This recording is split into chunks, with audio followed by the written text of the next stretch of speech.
Welcome to all of you, dear students. Today we discuss exercise 1.3 of class 11th.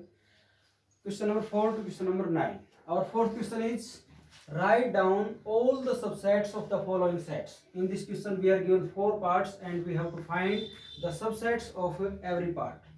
For the first part, we write all the possible subsets. All the possible subsets of given set. Given जो set है उसमें हमारे पास एक ही element है और वो है ए। इसके लिए हम सबसेट्स लिखेंगे। तो सबसेट्स में सबसे पहले हम एम्प्टी सेट को लिखते हैं, because empty set is subset of every set. कोई भी सेट है उसका एम्प्टी सेट सबसेट होता ही है, तो इसलिए हम 5 लिखेंगे, ये एम्प्टी सेट है। अब क्या लिखेंगे? अब वन एलिमेंट लिखेंगे। We are given only one element in this set, therefore we have 2 subsets for this set. Now next part, a comma b.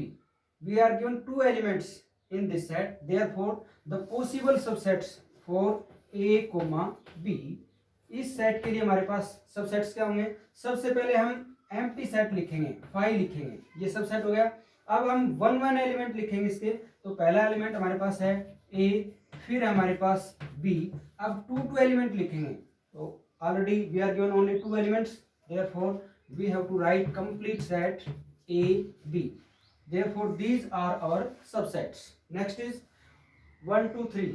I think you can write all the subsets of this third part, and they are 1 2 3. This is the given set, and the subsets for the sets are 5।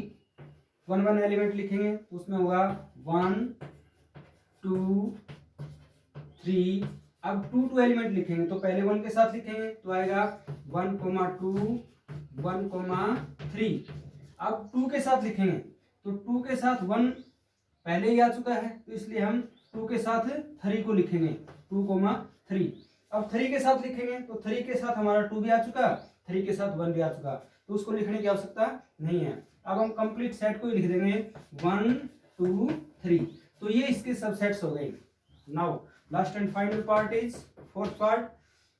We are given 5, यानी कि हमारे पास null set है, इसके subsets लिखने हैं। तो हम लिख देंगे the subsets of given set 5 is equal to, इसके सबसेट क्या होंगे? इसका एक ही सबसेट हो जाएगा 5, because there is no any element in this set. तो ये हमारे सबसेट्स हो गए। I hope this question is clear. Now how can we justify that our answer is correct?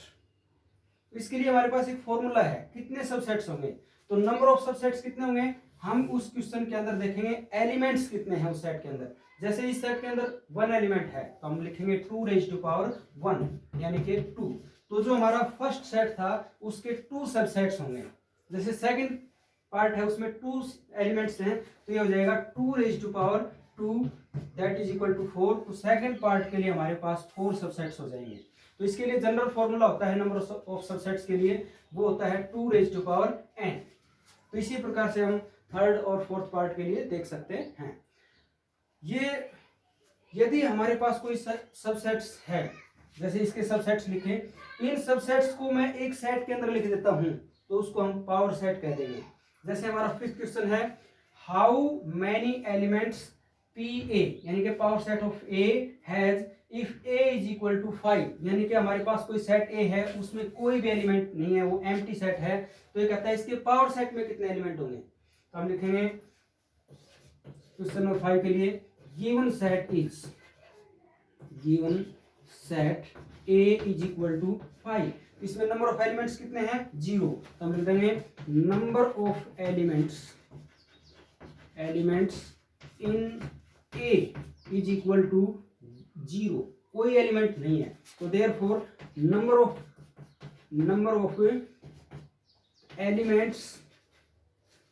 Of elements in PA, power set of A, उसमें कितने elements हो जाएंगे? 2⁻n। तो 2⁻0 मीन्स 1, यानी कि इसके पावर सेट में एक ही एलिमेंट होगा। और पावर सेट को कैसे लिखते हैं? जैसे हमारे पास ये है 5, इसका हमने पावर सेट बनाना है, तो power set of A is equal to क्या हो जाएगा? उसके सबसेट्स लिखो, सबसेट्स ओनली वन सेट है वो 5 है, तो ये हो जाएगा। तो हम देखते हैं कि पावर सेट में कितने एलिमेंट हैं, 1। तो ये हमारे क्वेश्चन नंबर 5 के लिए आंसर हो जाएगा। जैसे हम इसके लिए पावर सेट निकालते हैं तो क्या लिखेंगे, ये जो हमारे पास सेट्स थे, सब सेट्स थे, इनका एक सेट बना देंगे।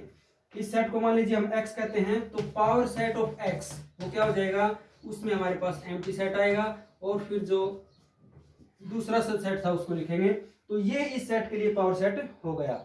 आई hope these 2 questions are clear. Now our next question is, our sixth question is, write the following as intervals. We are given 4 parts and the first part is x such that x belongs in real number and x lies between -4 and 6. X is greater than -4, less than equal to 6. Intervals are moves from left to right. यानी कि जो हम number line लेते हैं उस पर हम देखते हैं कि लेफ्ट में स्मॉल नंबर आते हैं और राइट में ग्रेटर नंबर आते हैं, बिग नंबर आते हैं। तो जैसे ये है, x की वैल्यू -4 से ग्रेटर है, यानी कि -4 इंक्लूड नहीं है, हम -4 को यहाँ लेते हैं। तो -4 को हम x की वैल्यू में नहीं लेंगे, उससे ग्रेटर वैल्यू जो है वो लेंगे। तो जस्ट आफ्टर जो वैल्यूज आएंगी वो सब वैल्यूज हमें लेनी है, इंक्लूड करनी है अप टू 6 के इक्वल भी है, तो हम यहाँ 6 लिख देंगे। तो जो इंटरवल होगा -4 को छोड़ करके और 6 तक जो हमारे नंबर्स होंगे वो हमारा इंटरवल हो जाएगा। तो हम लिख देंगे interval for x such that x belong in R -4 is less than x is less than equal to 6। इसके लिए हमारा इंटरवल क्या हो जाएगा, हमारा इंटरवल हो जाएगा इज इक्वल टू x की जो वैल्यू है वो -4 से ग्रेटर है और ये ओपन इंटरवल है, इसके इक्वल नहीं है। तो हम क्या करेंगे, स्मॉल ब्रैकेट लगाएंगे, -4 फिर 6 लिखेंगे। 6 के इक्वल है तो हम बिग ब्रैकेट लगाएंगे। यदि इक्वल है तो बिग ब्रैकेट आएगी, यदि इक्वल नहीं है तो स्मॉल ब्रैकेट। तो ये लेफ्ट हैंड ओपन इंटरवल है। नेक्स्ट पार्ट के लिए, सेकंड पार्ट के लिए, we are given x such that x belong in real number and x is greater than -12 and less than 10। तो इसके लिए हमारा इंटरवल क्या हो जाएगा, सेकंड पार्ट के लिए the interval for the given set is equal to x की जो वैल्यू है -12 से ग्रेटर है और -10 से लेस है, यानी कि इक्वल नहीं है, तो ये ओपन इंटरवल है। तो इसके लिए हम स्मॉल ब्रैकेट का यूज करेंगे, -12 -10। लेफ्ट हैंड में हम स्मॉल नंबर लिखेंगे, राइट में बिग नंबर को हम लिखेंगे। तो इस प्रकार से ये इंटरवल हो जाएगा हमारा। जो 7th क्वेश्चन है उसके अंदर हमारे पास इंटरवल्स दिए हुए हैं, उसको हमने सेट बिल्डर फॉर्म में लिखना है। तो हम 6th क्वेश्चन को क्लियर कर लेंगे ताकि 7th क्वेश्चन को हम अपने आप कर सकें। नेक्स्ट थर्ड पार्ट में हमारे पास गिवन सेट है x such that x belongs in real number and x is greater than equal to 0 and less than 7। तो इस सेट के लिए जो हमारा इंटरवल है वो क्या हो जाएगा, x की वैल्यू 0 के इक्वल है तो हम यहाँ बिग ब्रैकेट लगाएंगे और 0 लिखेंगे, 7 से लेस है, 7 के इक्वल नहीं है तो हम 7 को लिखेंगे, स्मॉल ब्रैकेट लगाएंगे। ये राइट हैंड ओपन इंटरवल हो गया।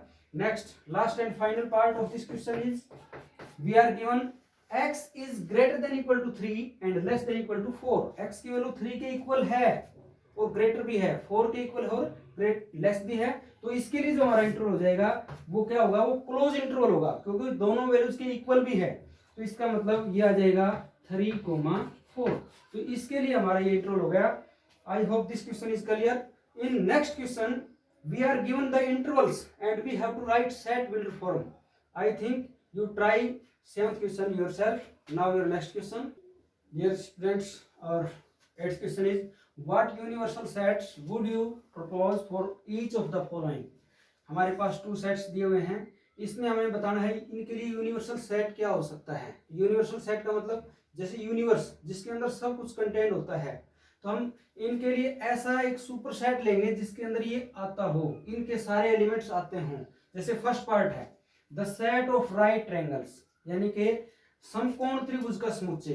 तो उसके लिए हम ऐसा एक सेट लेंगे जिसके अंदर ये ट्रायंगल्स आती हों। तो हम सेट ऑफ ट्रायंगल्स ले लिया मान लीजिए, तो उसमें ऑल काइंड्स ऑफ ट्रायंगल्स हो गई, राइट एंगल ट्रायंगल्स तो आएंगे ही। तो हमारे पास सेट ऑफ ट्रायंगल्स इसके लिए यूनिवर्सल सेट हो सकता है, या हम सेट ऑफ पॉलीगन्स भी ले सकते हैं, वो भी कंसिडर्ड कर सकते हैं कि वो एक इसका यूनिवर्सल सेट है। Second part is the set of isosceles triangle, समद्विबाहु त्रिभुज का समुच्चय दिया हुआ है, उसके लिए हमारे पास यूनिवर्सल सेट बताना है। तो इसमें भी हम सेट ऑफ ट्रायंगल्स ले सकते हैं या सेट ऑफ पॉलीगन्स ले सकते हैं। तो हमारे इस क्वेश्चन के लिए आंसर हो जाएगा set of triangles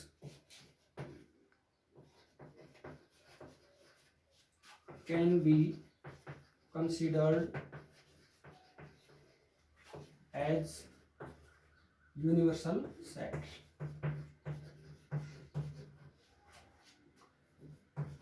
universal set या हम कह सकते हैं set of polygons, set of polygons can be considered as universal set. ये हमारे इस क्वेश्चन के लिए आंसर हो जाएगा। Next question is given the sets, हमारे पास 3 सेट्स गिवन हैं। सेट ए उसमें एलिमेंट है 1 3 5, सेट बी उसमें एलिमेंट्स हैं 2 4 6, सेट सी उसमें एलिमेंट हैं 2 0 4 6 and 8। We have to write the universal set for these 3 sets. तो इन सेट्स के लिए हमारा यूनिवर्सल सेट क्या होगा, हम 4 इसमें ऑप्शंस दिए हुए हैं, हमें वो ऑप्शन चूज करना है जिसके अंदर ये 3 सेट्स हैं इनके एलिमेंट्स आते हों। तो जैसे फर्स्ट सेट है उसमें एलिमेंट 0 to 6 हैं, ये 0 to 6 हमारा सेट ए और सेट बी तो इसके अंदर कंटेंट है, लेकिन सेट सी का एलिमेंट 8 जो है वो इसके अंदर नहीं आया, तो फर्स्ट पार्ट हमारा यूनिवर्सल सेट नहीं हो सकता। सेकंड पार्ट है एम्प्टी सेट, उसमें कोई एलिमेंट ही नहीं है, तो वो यूनिवर्सल सेट हो ही नहीं सकता। थर्ड पार्ट में 0 to 10 ये हमारे नंबर्स हैं, तो हमारे जो तीनों सेट हैं वो इसके अंदर कंटेंट हो जाएंगे, तो हमारा थर्ड पार्ट एक यूनिवर्सल सेट है इन गिवन सेट्स के लिए। फोर्थ पार्ट में 0 नहीं है, 1 to 8 है, तो इसका मतलब ये भी हमारा यूनिवर्सल सेट नहीं हो सकता। तो इसके लिए, इसके आंसर के लिए हम लिख देंगे third part can be considered as universal set for the given sets. I hope this exercise is clear. Thanks.